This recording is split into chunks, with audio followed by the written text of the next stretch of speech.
Bonjour à tous. Dans cette vidéo, je vais vous montrer un petit peu comment faire des régressions linéaires sur les trois types de calculatrices que vous utilisez la plupart du temps, à savoir la Casio, la Texas et la Numworks que j'ai ici.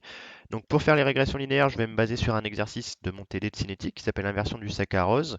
On donne le temps en heures, 0, 1, 2, 3, 4, 5 heures, et on donne les concentrations en mol par litre. Et l'idée va être de tracer en x le temps et en y le logarithme népérien de la concentration. En fait, l'idée c'est de montrer qu'il y a un ordre 1, donc je vous invite à regarder d'autres vidéos de cinétique chimique si vous êtes intéressé. Ici, le but c'est vraiment la régression linéaire.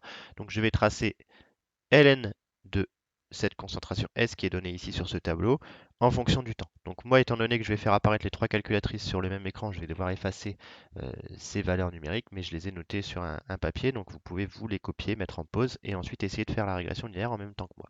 Donc je vais commencer chez Texas.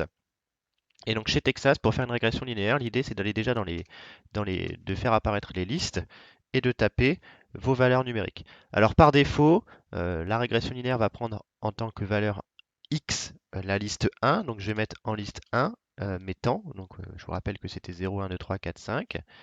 Et en liste 2, je vais mettre les logarithmes népériens de mes concentrations. Le logarithme népérien de 1. Hop, le logarithme népérien de 0,92.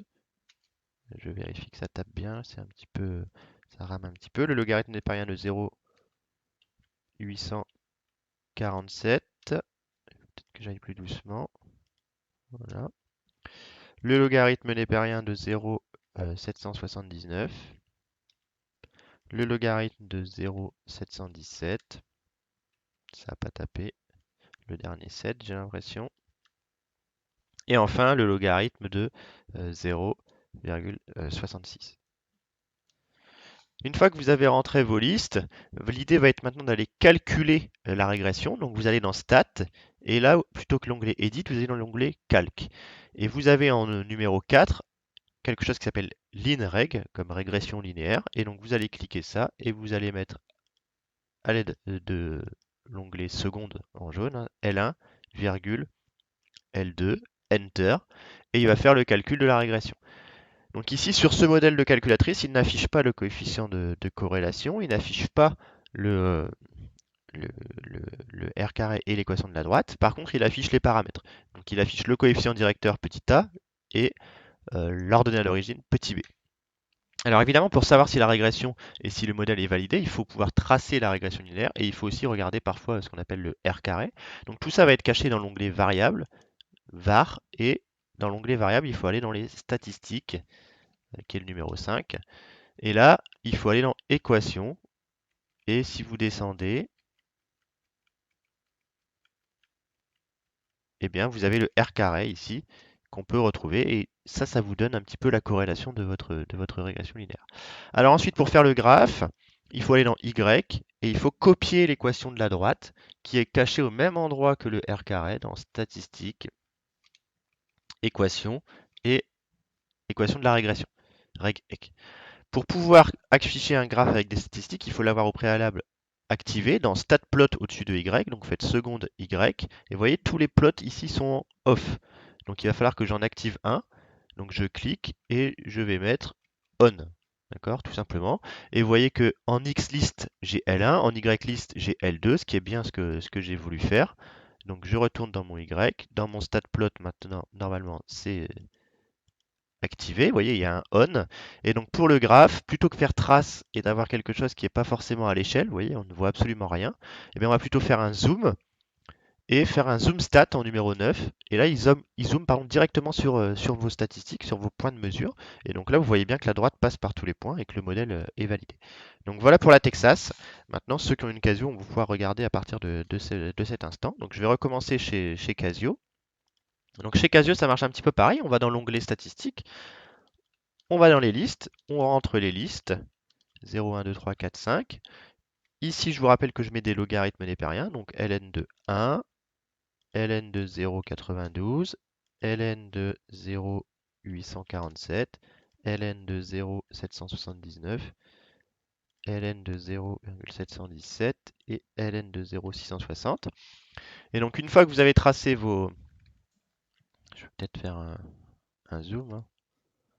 avec la loupe, ici, si on zoome que sur la Casio pour l'instant. Donc une fois on a rentré nos points, eh bien on va faire le calcul de la régression linéaire et vous voyez qu'il y a un onglet qui s'appelle Calque. Donc on va cliquer sur Calque avec F2 et ensuite on va faire F3 pour avoir la régression. Il vous propose plein de types de régression. Nous on fait une régression linéaire, c'est-à-dire affine. Donc on va cliquer sur X et là vos paramètres apparaissent. Alors l'avantage c'est qu'on a directement le R carré qui est 0,9999, etc. On a le coefficient directeur en A, l'ordonnée à l'origine en B, et donc on a les paramètres qui nous intéressent. Encore une fois, il est important de savoir tracer la régression pour vérifier que ça passe bien au plus près de tous nos points de mesure. Donc on retourne dans le menu, on retourne dans nos statistiques en faisant un retour en arrière, et plutôt que faire calculer, on va faire cette fois-ci F1 pour faire le graphe. Et donc là, on va faire par exemple le graphe 1, et vous voyez vos points apparaître. Alors évidemment, pour que on puisse avoir une idée de la régression, il faut tracer la régression dessus. Et là, vous pouvez faire de nouveau F1 pour calculer, X pour affine. Et là, vous voyez qu'en F6 est apparue l'option Draw qui permet de tracer la droite. D'accord? Donc voilà comment faire chez Casio. Évidemment, il faut l'avoir paramétré au préalable pour que ce soit comme vous le souhaitez. Sinon, vous allez dans le menu Setup et vous arriverez à régler ça normalement. Donc la dernière possibilité, c'est chez Numworks. Donc chez Numworks, vous avez directement ici un onglet qui s'appelle Régression, pour lesquels on va vous demander de faire apparaître X et Y. Donc en X, on a dit que c'était 0, 1, 2, 3, 4, 5. Et en Y, hop, donc je vais aller chez Y s'il veut bien.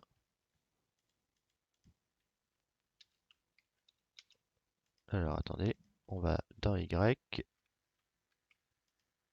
Je suis pas expert Numworks, donc on va dans la régression. Voilà, pardon.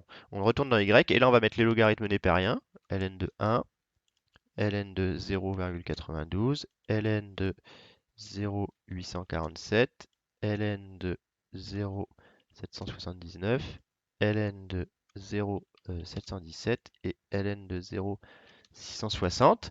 Et ensuite, on a directement plus qu'à aller dans le graphique. Et là, vous voyez directement apparaître la régression linéaire, normalement zoomée sur les bonnes statistiques, ce qui est beaucoup plus rapide. On peut se balader sur les points de mesure. Évidemment, vous avez le R carré qui apparaît aussi tout en bas, hein, ici, R carré égale 0, 99, 99, 98.